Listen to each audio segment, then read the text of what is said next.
Back to my channel learning with Khushboo. एक बार फिर से आप सबका स्वागत है। आज के दिन मैंने 2 वीडियोस अपलोड करी हैं। फर्स्ट मैंने आपको वीडियो अपलोड करी है कैट के रिगार्डिंग, तो अगर किसी ने वो वीडियो ना देखी हो तो आई बटन पर लिंक मिल जाएगा, प्लीज़ वो भी देख लीजिएगा, क्योंकि काफ़ी अच्छा गवर्नमेंट ने ये निकाला है कैट का कॉमन एलिजिबिलिटी टेस्ट का। काफ़ी सबके लिए ही बहुत अच्छा और बेनिफिशियल है। तो उससे रिगार्डिंग काफ़ी बच्चों की क्वेरीज आ रही थी, तो मैंने इसलिए वो वीडियो बनाई है, अपलोड की है। तो देख लीजिएगा क्या फ़ायदे हैं, क्या नुकसान है। सभी को अच्छा है, 12th स्टैंडर्ड हो, 10th स्टैंडर्ड हो या ग्रेजुएशन लेवल के जो भी बच्चे एग्ज़ाम देना चाहते हैं उनके लिए बहुत ही अच्छा मौका है। कम्पिटिटिव एग्ज़ाम के लिए तैयारी कर रहे हैं उनके लिए बहुत ही अच्छा मौका है। तो प्लीज़ वो भी वीडियो देख लीजिएगा और ज़्यादा टाइम ना वेस्ट करते हुए अब ये वीडियो देखते हैं। ये आज की जो ये वाली वीडियो है, इसमें मैंने 15 क्वेश्चन रखे हैं। मतलब आप ये समझ लीजिए एक मिनी मॉक टेस्ट जैसा है आपका। 15 क्वेश्चन है इसमें, हर इंग्लिश का भी होगा, हिंदी का भी होगा, मतलब साइंस का भी। जो सुपर टेट का अकॉर्डिंग मैंने ये मॉक टेस्ट लाई हूँ। मैं ये जो PDF मैं आपको प्रोवाइड कर रही हूँ सुपर टेट के लिए काफ़ी बेनिफिशियल है।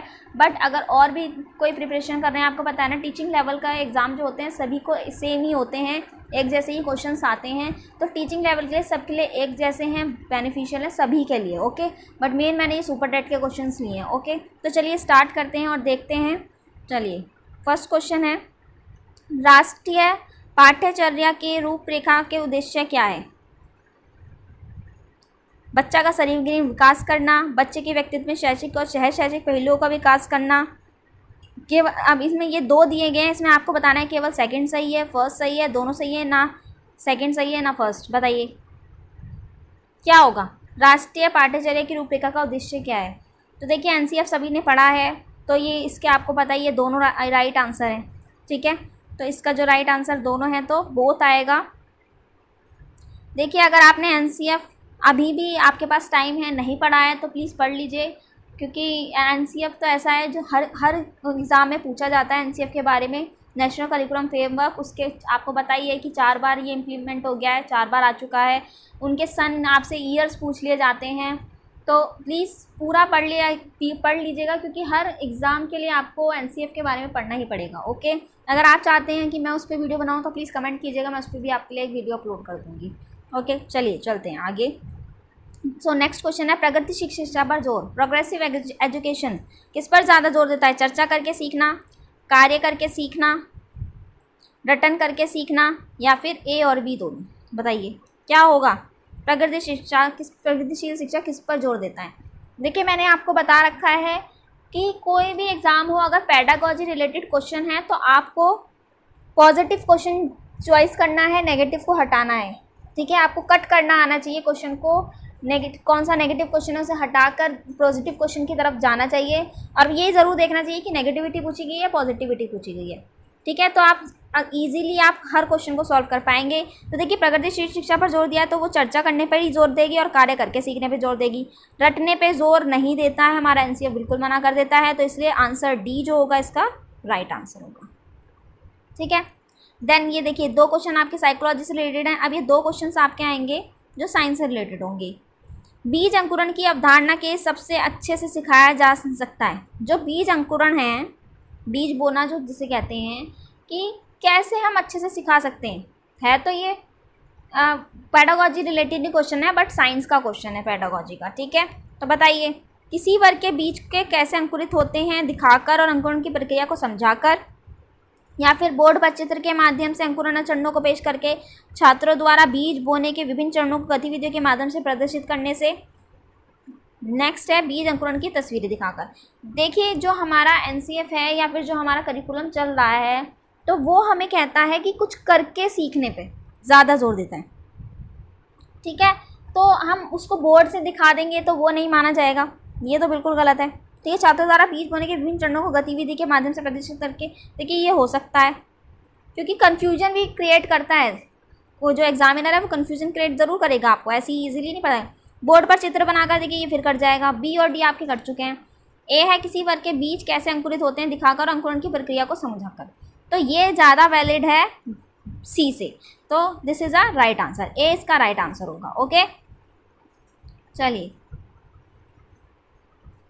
कक्षा में EVS पढ़ाते समय शिक्षक को किन समस्या का सामना करना पड़ता है? प्रभावशीलता में कमी का, व्यवहारिक ज्ञान का अभाव, A और B दोनों, या खेल के मैदान का अभाव? अब बताइए ईवीएस पढ़ाते समय शिक्षक को किन समस्याओं का सामना करना पड़ता है? तो देखिए ये बहुत आएगा। व्यवहारिक ज्ञान का भी अभाव है, प्रभावशीलता में भी कमी है। तो राइट आंसर इसका होगा सी। ओके, चलिए। किस परीक्षण में केवल अध्ययन की अनुमति हेतु अंक की आवश्यकता होती है? दीर्घ उत्तर प्रारूप में, वस्तुनिष्ठ प्रारूप में, दोनों ए और बी में, या निबंध प्रारूप में? बताइए किस परीक्षण में केवल अध्ययन की अनुमति हेतु अंक की आवश्यकता होती है? कि आपको कितना आता है, सिर्फ ये देखा जाता है। तो बताइए दीर्घ उत्तरीय प्रश्न में भी हमको नहीं पता चलता है, क्योंकि आपको भी पता है, सभी को पता है कि हम लॉन्ग क्वेश्चंस होंगे उसको हम इतना डीपली होके नहीं पढ़ते ना। बस जो ना इसको निबंध वाले को, निबंध को तो वैसे भी नहीं पढ़ा जाता, सिर्फ ये देखकर कि लॉन्ग कितना आपने लिखा है उसके अकॉर्डिंग नंबर दे दिए जाते, कोई नहीं पढ़ता उतना। तो मेन आपका क्या आएगा? वस्तुनिष्ठ प्रारूप।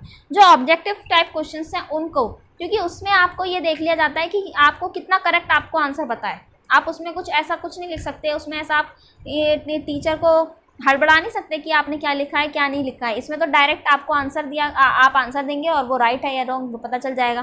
तो इसलिए आपका बी राइट आंसर जो होगा वो राइट होगा। ओके, चलिए आगे देखते हैं कि एक अच्छी पाठ्यपुस्तक के भौतिक आकार और सुदृढ़ता के लिए क्या आवश्यक होना चाहिए? एक अच्छी पुस्तक के लिए क्या होना चाहिए? आवरण की बनावट आकर्षक और मनोहर होनी चाहिए। बी, पुस्तक की आकृति और आकार ना तो बहुत बड़ा हो ना बहुत छोटा हो, ये भी सही लग रहा है। मुद्रण में कोई गलती ना हो, ये भी सही लग रहा है। मतलब अभी तक तीनों हमें सही लग रहे हैं, तो ये क्या आएगा? डी, उपरोक्त सभी, ये राइट आंसर है। कुछ क्वेश्चंस तो ऐसे होते हैं आपको पढ़कर ही बिल्कुल समझ में आ जाते हैं। नेक्स्ट क्वेश्चन है, निम्नलिखित में से कौन सा स्पर्शीय बल है? अब कौन सा स्पर्शीय मतलब कि छूकर पता कर देने वाला बल होगा? चुंबकीय बल, स्तर विद्युत की बल, गुरुत्वाकर्षण बल, या पेशीय बल? बताइए। स्पर्शीय बल, ये साइंस का क्वेश्चन है आप सबके लिए, क्योंकि आपको पता ही है सुपर टेट में मिक्स क्वेश्चन आते हैं। बताइए। अधिकतर लोगों का जवाब इसमें चुंबकीय बल भी हो सकता है, बट चुंबकीय बल नहीं होगा। स्पर्शीय बल जो होता है वो होता है पेशीय बल को स्पर्शीय बल कहते हैं। ठीक है, स्थिर विद्युत की, गुरुत्वाकर्षण बल और चुंबकीय बल वो गैर स्पर्शीय बल होते हैं, अगर आपको बता दूं तो। चलिए इसकी एक्सप्लेनेशन है, उससे आपको ज़्यादा समझ में आएगा। देखिए जो क्वेश्चन मुझे लगता है कि आपको एक्सप्लेनेशन देने वाला है, वहाँ मैं आपको एक्सप्लेनेशन भी प्रोवाइड करती हूँ, तो इसलिए वीडियो को पूरा देखे कीजिए, आपको एक्सप्लेन भी अच्छे से किया जाएगा। और अगर आपको फिर भी कोई किसी में क्वेरीज रह जाती है, कोई क्वेश्चन आपको नहीं समझ में आता है, डाउट रह जाता है, तो प्लीज़ कमेंट ज़रूर कीजिए, मैं आपके डाउट क्लियर करने की पूरी कोशिश करूँगी। ओके, सो जिन बलों में संपर्क करने की आवश्यकता होती है उन्हें स्पर्शीय बल के रूप में जाना जाता है। उदाहरण के लिए पेशीय बल। ठीक है, चुंबकीय बल, स्थिर विद्युत की बल और गुरुत्वाकर्षण बल गैर स्पर्शीय बलों का उदाहरण है, जैसे मैंने आपको बताया। ओके, चलिए आगे बढ़ते हैं। एक वस्तु जो स्वयं से प्रकाश उत्सर्जित करती है उसे क्या कहेंगे? आकाशमान वस्तु, प्रकाशमान वस्तु या पारदर्शी? अब देखिए क्वेश्चन में पूछा गया है, फर्स्ट आप क्वेश्चन को ध्यान से पढ़ें। एक वस्तु जो स्वयं से प्रकाश उत्सर्जित करती है उसे क्या कहेंगे, क्या कहते हैं? तो जब स्वयं से प्रकाश उत्सर्जित कर रही है तो अप्रकाशमान तो होगा नहीं, कट गया ये तो कट गया। अब बी, सी और डी देखते हैं। प्रकाश वस्तु इसे कह सकते हैं, प्रकाशमान वस्तु भी कह सकते हैं, अपारदर्शी नहीं कह सकते। तो इसमें जो राइट आंसर होगा वो सी होगा आपका। प्रकाशमान वस्तु जब वो खुद से उत्सर्जित कर रही है प्रकाश तो वो प्रकाशमान वस्तु है। ठीक है, चलिए अब ये क्वेश्चन बताइए, देखते हैं किसका राइट होगा। पंचायती राज संवैधानिक संशोधन के अंतर्गत आया कौन से? 44, 63, 75 या 73? बताइए किसके अंतर्गत आया है पंचायती राज? तो इसमें कन्फ्यूज़न हो जाती है, तो इसके लिए मैंने आपको एक्सप्लेनेशन यहाँ पर प्रोवाइड की है, ये देखिए, ये पढ़ लीजिए। इसलिए मैं आपको पीडीएफ भी प्रोवाइड कर रही हूँ टेलीग्राम ग्रुप पर आप जुड़ जाइए टेलीग्राम ग्रुप से, लिंक आपको डिस्क्रिप्शन बॉक्स में मिल जाएगा। उसमें आपको बहुत ही बेनिफिशियल होगा आपके लिए, क्योंकि आपको पीडीएफ भी प्रोवाइड होंगे, तो आप एक्सप्लेनेशन अच्छे से पढ़ सकते हैं। 24 अप्रैल 1993 को 73वां संविधान संशोधन अधिनियम 1992 भारतीय संविधान का हिस्सा बन गया। यह शासन की प्रणाली के लिए अंतर्गत पंचायती राज को संवैधानिक दर्जा देता है। 73वें संवैधानिक संशोधन के अनुसार शासन प्रणाली के 3 स्तर हैं: ग्राम पंचायत, ब्लॉक समिति या पंचायत समिति, खंड स्तर या फिर जिला परिषद जिला स्तर। भारत में पंचायत राज ग्रामीण क्षेत्रों में स्थानीय एवं स्वयं सरकार है। तो राइट आंसर क्या हुआ? 73 is the right answer. Okay, चलिए नेक्स्ट क्वेश्चन है आपका। निम्नलिखितेषु कः विधि गद्य शिक्षणस्य? कि कौन सी विधि गद्य के शिक्षण में कार्य करती है? कई बच्चों को तो ये क्वेश्चन ही समझ में नहीं आने का क्योंकि संस्कृत आ गई है, बट इस तरह क्वेश्चन आते हैं इसलिए मैं लेके आई हूँ। ठीक है, तो गद्य से रिलेटेड अनुकरण विधि कौन सी विधि होगी? अनुकरण विधि, आवृत्ति विधि, अर्थबोध विधि या फिर अवरोध विधि? अब बताइए, जिन्होंने पढ़ा होगा उनके लिए बहुत ईजी है, और वैसे भी अगर आप समझ के क्वेश्चन करेंगे तो आपके लिए ईजी होगा, और अगर बिना समझे आंसर लगाएंगे तो नहीं ईजी। गद्य शिक्षण के लिए देखिए, गद्य शिक्षण बोला है तो गद्य में हम क्या करते हैं? ज़्यादातर क्या समझने की कोशिश करते हैं? अर्थ समझने की कोशिश करते हैं। तो कौन सी विधि होगी? अर्थबोध विधि। ठीक है, अर्थबोध विधि राइट आंसर होगा। और जो ये विधियाँ दे रखी हैं आपको ऊपर, अनुकरण, आवृत्ति और अवरोध विधि, ये सारी रिलेटेड होती हैं, किससे रिलेटेड होती हैं? काव्य से रिलेटेड होती है। ठीक है, तो ये काव्य की विधियाँ हैं। अर्थबोध विधि ओनली गद्य विधि है। ठीक है, चल आगे देखते हैं नेक्स्ट क्वेश्चन। एक प्रोग्राम से दूसरे प्रोग्राम या एक डिस्क से दूसरे डिस्क तक फैले एक व्यवधानकारी प्रोग्राम को कहते हैं, क्या कहेंगे? एक प्रोग्राम से दूसरे प्रोग्राम या एक डिस्क से दूसरे डिस्क तक फैले एक व्यवधानकारी प्रोग्राम। व्यवधान पूछ रहा है, देखिए मेन इसमें आपको समझ में आ जाना चाहिए, व्यवधान पूछ रहा है। ठीक है, और एक काम से दूसरे काम में व्यवधान उत्पन्न कर रहा है तो क्या होगा? Time bomb, Trojan horse, virus या फिर टाइम रिलेटेड बम सीक्वेंस? बताइए क्या होगा? कंप्यूटर रिलेटेड क्वेश्चन है ये।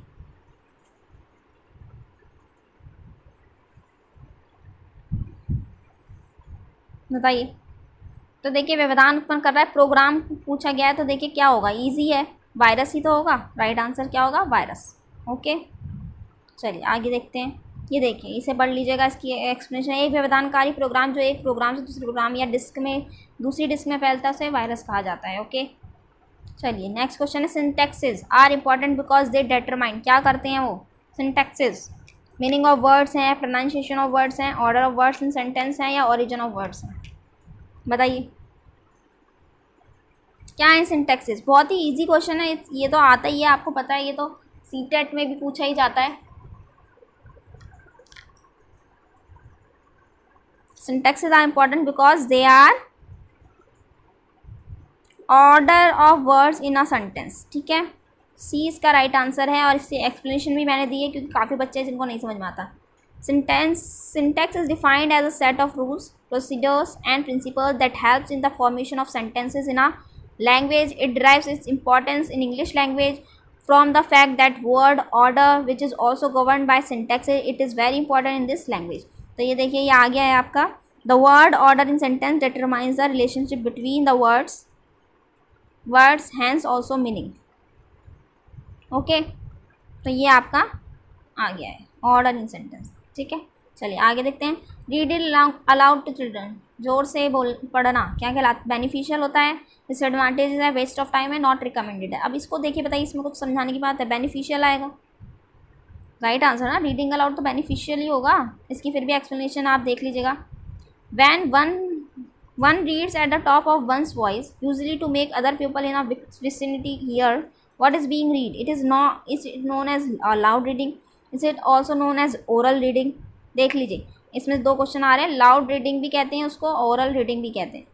Reading aloud to children is beneficial for them and highly recommended. It helps them develop foundation skills of language and make them active listener. It also facilitate the language acquisition process. Okay, चलिए आगे देखते हैं।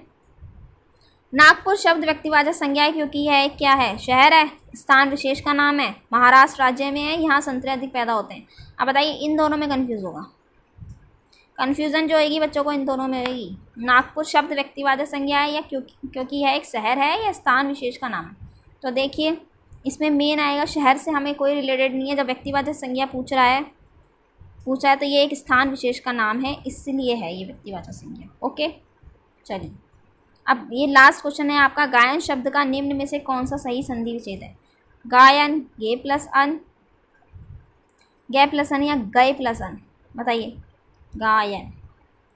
अगर आपको कोई dedicated video चाहिए किसी भी टॉपिक पे, चाहे संज्ञा हो, चाहे सर्वनाम हो, विशेषण हो, जो भी क्वेश्चन यहाँ पूछे जा रहे, संधि हो, समास हो, किसी भी रिलेटेड, तो प्लीज़ कमेंट कीजिएगा, मैं उस पर आपको कंटेंट रिलेटेड वीडियो भी प्रोवाइड कर दूँगी। ओके, तो देखिए गायन शब्द का निम्न से सही संधि तो ये होगी गे अन। ठीक है, चलिए इसकी एक्सप्लेनेशन देख लीजिए।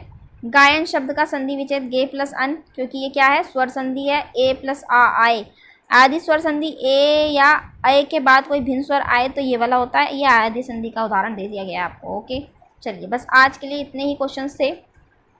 ऐसे ही अगर आप चाहते हैं मैं आपको 10 या 15 मार्क्स के मॉक टेस्ट लाती रहूँ, चाहे वो सीटेट के हों, सुपर टेट के हों, जो रीट की तैयारी कर रहे हैं वो भी, मतलब हर किसी के मैं ऐसे ही मॉक टेस्ट लाती रहूँगी आपके लिए। अगर आप किसी भी कंटेंट से रिलेटेड वीडियो चाहते हैं तो प्लीज़ कमेंट कीजिएगा, मैं कंटेंट से रिलेटेड भी वीडियो लेके आऊँगी। जैसा कि आपको पता है मेरा मेनली एग्ज़ाम को टारगेट करता है, टीचिंग एग्ज़ाम को टारगेट करता है, उससे रिलेटेड वीडियो तो मैं लाती हूँ। अगर कुछ यूट्यूबर्स भी मेरे से जुड़े हैं तो अगर वो यूट्यूबर्स चाहते हैं कि मैं किसी अदर उस पर भी वीडियो बनाऊँ, क्योंकि मेरा चैनल जो रिलेटेड है वो टीचिंग से तो है ही है, एजुकेशन से है ही, बट यूट्यूब की वीडियो से यूट्यूब रिलेटेड जो कंटेंट होता है, किस तरीके से हम हाइड कर सकते हैं किसी चीज़ को, या फिर सब्सक्राइबर कैसे हाइड करने हैं, या फिर कमेंट कैसे हाइड करने हैं, उस पर भी मैं आपको लिए वीडियो प्रोवाइड कर दूँगी अगर आप चाहते हैं तो। ओके, तो प्लीज़ जुड़े रहें लर्निंग विद खुशबू के साथ, लाइक करें, शेयर करें एंड सब्सक्राइब करें मेरे चैनल को। Okay, thank you.